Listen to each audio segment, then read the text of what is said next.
Hi friends, welcome to my new another blog. তো আমরা যেখানে দিল্লিতে থাকি সেখানে গ্রাউন্ড ফ্লোরে যে ভাইয়া থাকে তার ছিল বার্থডে।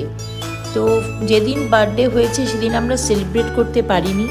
নেক্সট দিন ওনার মেয়ে এসেছিলো, ওনার মেয়ে একটা কেক এনেছিল। আমরা ভীষণভাবে আনন্দ করেছিলাম।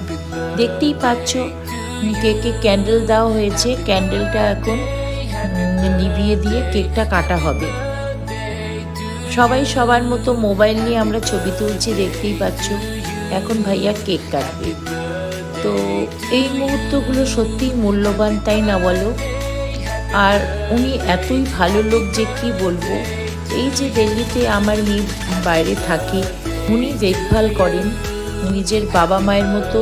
উনি ওনার ওয়াইফ দুজনেই দেখভাল করেন। সেই জন্যই আমাদের সাথে একটা ভীষণ ভালো সম্পর্ক তৈরি হয়েছে 3 বছর 4 বছর